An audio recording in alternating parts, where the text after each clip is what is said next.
আসসালামু আলাইকুম ভাই লোক। এই স্পোর্টসকে কিন্তু বাংলাদেশ সরকার ক্রীড়া হিসেবে স্বীকৃতি দিয়ে দিছে ভাই। সুতরাং এইটা কিন্তু এখন আর কোনো ছেলে খেলা না, ধুমায় গেমিং করেন এবং গেমিং করে আপনি ক্যারিয়ারও গড়তে পারবেন। আমাদের দেশে কিন্তু খুব ভালো ভালো গেমার আছে, এটা খুব গর্বের একটা ব্যাপার। আর কিছু থাকুক বা না থাকুক, আমাদের দেশে খুব ট্যালেন্টেড কিছু পোলাপান আছে ভাই। এরা মানে বিশ্বকে তাক লাগিয়ে দেওয়ার জন্য যথেষ্ট। এখন গেমিং করতে গেলে তো ভালো ভালো গেমিং অ্যাক্সেসরিজ লাগবে। আজকের ভিডিওটা মূলত গেমারদের জন্য এবং আমরা আজকে গেমিং হেডফোন নিয়ে কথা বলবো ভাই। কয়েকদিন আগে তো দেখলেন যে মিউজিক লাভারদের জন্য একটা হেডফোন নিয়ে আমরা আলাপ করেছিলাম সোনির তরফ থেকে। আজকে আমরা গেমারদের হেডফোন নিয়ে আলাপ করব। তবে ভিডিও শুরুতে জানিয়ে রাখি ভাই, এটা কিন্তু মোবাইল গেমারদের জন্য না। যারা ফোনে গেমিং করেন তাদের এই ভিডিওটা দেখে খুব একটা লাভ নাই, বাট জানা থাকলেও কোনো একদিন হয়তো আপনি পিসিতে গেমিং করবেন, তখন হয়তো কাজে আসবে। Presenting Fifine Ampligame H6 and Fifine Ampligame H9 gaming headset. H6 হচ্ছে RGB লাভারদের জন্য, আর যারা RGB অতটা পছন্দ করেন না তাদের জন্য H9।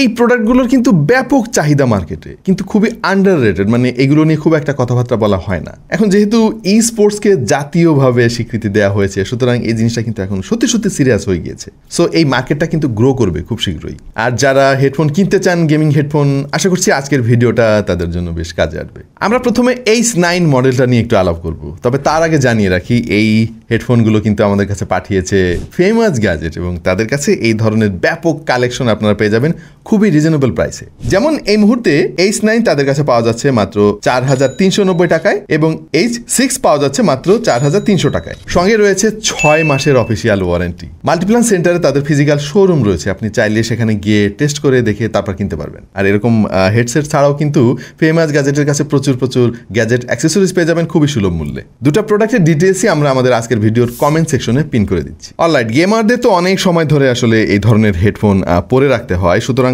কমফোর্টটা কিন্তু খুবই ইম্পর্টেন্ট এবং এই কমফোর্টে কিন্তু কোনো কমতি রাখেনি ফিফিন। হেডফোনটা বেসিক্যালি প্লাস্টিক বিল্ডের, তবে এই কাপ হোল্ডারটা কিন্তু মেটালের। তার মানে হচ্ছে হিঞ্জ মেকানিজম তারা বেশ স্টাডি করতে চেষ্টা করেছে এবং আমি বলবো তারা সাকসেসফুল। স্পেশালি এত কম বাজেটে আসলে এই লেভেলের হেডফোন মার্কেটে খুব কম আছে। এর কুশনটা খুবই সফট এবং অনেক সময় পরে থাকলেও কিন্তু খুব বেশি আনকমফোর্টেবল আপনি ফিল করবেন না। আর যে ক্যাবেল তারা ব্যবহার করেছে এটা কিন্তু খুবই ভালো মানের ব্রেডেড ক্যাবেল। H9 এর দারুণ একটা বৈশিষ্ট্য আছে, মানে আপাত দৃষ্টিতে এটাকে আপনার মনে হবে যে 3.5 মিলিমিটার একটা জ্যাক রয়েছে যেটা দিয়ে পিসির সঙ্গে কানেক্ট করতে পারবেন, বাট আপনি চাইলেই এইভাবে এটাকে USB কানেক্টর হিসেবে রূপান্তর করতে পারবেন এবং বিশাল লম্বা তার ভাই, মানে আপনার পিসি বা ল্যাপটপ যেখানেই থাকুক না কেন আপনি ইজিলি কানেক্ট করতে পারবেন। এবং এই কানেক্টরটা লাগালেই কিন্তু আপনি একটা কন্ট্রোলার পেয়ে যাবেন যেখানে হেডফোনের ভলিউম বাড়ানো বা কমানো, মাইক্রোফোনের ভলিউম বাড়ানো কমানো সহ বেসিক সব ফাংশন পেয়ে যাবেন। যেমন আপনি চাইলে মাইক্রোফোনটা মিউট করে রাখতে পারবেন ফিজিক্যাল এই বাটন দিয়ে। 7:1 নামক একটা ফাংশন আছে, এইটা খুব বেশি কাজ করে না ভাই, এটা হোদাই দিয়ে রাখছে। এটা অন করা থাকলে অবশ্য এই কন্ট্রোলারের বাতি জ্বলে থাকে চারিদিকে, রিংয়ের মতো করে দেখতে সুন্দর লাগে। কন্ট্রোলারের সঙ্গে একটা ক্লিপের ব্যবস্থাও তারা রেখেছে, যদি কখনো আপনার শার্টে লাগিয়ে রাখতে চান সেক্ষেত্রে হেল্প করবে। মাইক্রোফোনটা ডিটাচেবল ভাই, মানে আপনার যদি মনে হয় যে মুখের ওপরে এরকম একটা মাইক্রোফোন দিয়ে আপনি কথা বলবেন না, কোনো দরকার নাই, এটা খুলে ফেলতে পারবেন, আবার প্রয়োজন মতো লাগিয়ে ফেলতে পারবেন। এবার মাইক্রোফোন টেস্ট করার পালা এবং আমরা এই মুহূর্তে কথা বলতেছি H9 দিয়ে, আর যার আওয়াজ আপনারা শুনতে পাচ্ছেন সরাসরি এই মাইক থেকে রেকর্ড করা। হ্যাঁ ভাই, মাইক্রোফোন কোয়ালিটি আমার কাছে বেশ লাউডার এবং ক্লিয়ারার মনে হলো এবং গেমিংয়ের জন্য আসলে এই জিনিসটা খুবই দরকার এবং এটা বেশ ভালো মানের একটা মাইক্রোফোন। এখানে তারা ওমনি ডিরেকশনাল টেকনোলজি ব্যবহার করেছে। একটা ব্যাপার বলে রাখি, H9 কিন্তু কোনো RGBর ব্যবস্থা নাই। বাই দ্য ওয়ে, এই USB পোর্টটা কিন্তু একই সঙ্গে পিসি, ম্যাক, PS4, PS5, Xbox ইত্যাদি প্ল্যাটফর্মে আপনি ব্যবহার করতে পারবেন। এবার সাউন্ড কোয়ালিটি নিয়ে একটু আলাপ করা যাক, কারণ সেটাই কিন্তু ইম্পর্টেন্ট এবং এটা বেশ সময় ধরে আমি ব্যবহার করে যেটা বুঝেছি, এটা না বেসিক্যালি আসলেও গেমারদের জন্যই ভাই, মানে মিউজিক লিসেনারদের জন্য এটা খুব বেশি ভালো হবে না, কারণ this headphone is all about clarity. বিশেষ করে সাউন্ড স্টেজটা এতটা ওয়াইড, মানে আমি সারপ্রাইজড হয়ে গিয়েছি। গান শুনতে গেলাম, কিছু বেজ আছে বেশি, এরকম গান আমি ট্রাই করলাম, বেসটা একটু কম লাগলো আমার কাছে। তখন ভাবলাম যে আরে এটা তো গেমিং হেডফোন, এটা তো গেমারদের জন্য, ওরা তো গান শুনবে না, গান শোনার জন্য তো হেডফোন আলাদা আছে।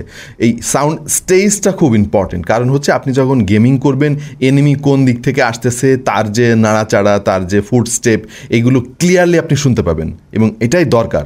এবং এই হেডফোনটা এই কাজটা কাজটা খুব চমৎকারভাবে করতে পারছে। যেহেতু হেডফোনটার সাইজ বেশ বড়, এর ফলে বেশ বড় সড়ো একটা ড্রাইভার তারা দিতে পেরেছে, সরি একটা না দুইটা, 50mm সাইজে দুইটা ড্রাইভার তারা এখানে দিয়েছে এবং বেশ ইমার্সিভ সাউন্ড কোয়ালিটি এর কাছ থেকে পাবেন। হ্যাঁ, লাউডনেসের একটু ঘাটতি আমি পেয়েছি, বাট যেহেতু আপনি পিসির সঙ্গে কানেক্ট করবেন তখন আপনি সেখান থেকে ভলিউমের গেইন বাড়াতে পারবেন। এবার H6 নিয়ে আলাপ করার পালা, এবং তেমন কিছু আসলে বলার নাই। যমজ দুই ভাই H9 এবং H6, দামেও খুব একটা পার্থক্য নাই, তবে H6 হচ্ছে যারা 8GB পছন্দ করে তাদের জন্য। মোর 8GB মোর FPS। Design signature almost similar, এখানেও ডিটাচেবল মাইক্রোফোন রয়েছে, তবে সেটার ডিজাইন একটু আলাদা, এবং মাইক্রোফোনেও একটা এলইডি লাইট রয়েছে যেটা ইন্ডিকেটর বলতে পারেন। যখন আপনি মিউট করবেন তখন এই লাল বাতিটা জ্বলে থাকবে। তাহলে H6 এর মাইক্রোফোনের কি অবস্থা? এটাই, এখন যেটা শুনতেছেন H6 দিয়ে রেকর্ড করা। আপনাদের কাছে কেমন লাগলো একটু জানাবেন কমেন্ট সেকশনে। তবে H6টা আমরা এর আগে টেস্ট করে যখন দেখছিলাম তখন মনে হয়েছে যে H6 এর গেইন একটু কম, H9 এর গেইন একটু বেশি। মানে আপনি যখন আস্তে আস্তে কথা বলবেন তখন আবার H6 একটু কম শোনা যাবে আর কি। এনিওয়ে, আপনার হয়তো সবসময় এরকম বেশি গেইনের মাইক্রোফোন লাগবে না, সো যাদের বেটার গেইন দরকার তাদের জন্য H9 রিকমেন্ডেড। আরেকটা ব্যাপার একটু জানিয়ে রাখি, দুটার মধ্যে বেশ কিছু পার্থক্য রয়েছে। তার মধ্যে একটা পার্থক্য হচ্ছে এতে কোনো 3.5mm জ্যাক আপনি পাচ্ছেন না। তার মানে আপনাকে শুধুমাত্র USB পোর্ট দিয়েই কানেক্ট করতে হবে আপনার কম্পিউটার বা ল্যাপটপের সঙ্গে। H6 থেকেও আপনি সেম লেভেলের কমফোর্ট পাবেন। ইনফ্যাক্ট দুইটা হেডফোনই কিন্তু কমফোর্টের দিক দিয়ে সেরা আমি বলবো এই বাজেটে। বিশেষ করে দুটা হেডফোনেরই যে হেডব্যান্ড তারা ব্যবহার করেছে খুবই সফট কুশন ব্যবহার করেছে, যেটা লম্বা সময় ব্যবহার করতে আপনাকে হেল্প করবে। তবে বোনাস হিসেবে আপনি H6 এ পেয়ে যাবেন 3টা EQ, এবং EQ চেঞ্জ করার জন্য এখানে ডেডিকেটেড একটা বাটন দেওয়া হয়েছে যার মাধ্যমে আপনি সাউন্ড প্রিসেট টগল করতে পারবেন। দুইটা হেডফোনেরই সাউন্ড কোয়ালিটি একই ভাই, এখানেও 50mm এর ড্রাইভার ব্যবহার করেছে তারা। সো সাউন্ড কোয়ালিটি নিয়ে আরেকবার আর বলার প্রয়োজন আছে বলে আমার কাছে মনে হয় না। যাদের 8GB লাগবে তারা H6 নেবেন, এবং 3.5mm এর যে অ্যাক্সেস ওইটা আপনাকে কম্প্রোমাইজ করতে হবে। আর যাদের 8GB অতটা পছন্দ না তারা H9 নেবেন। সো বেসিক্যালি এই ছিল আমাদের আজকের ভিডিও।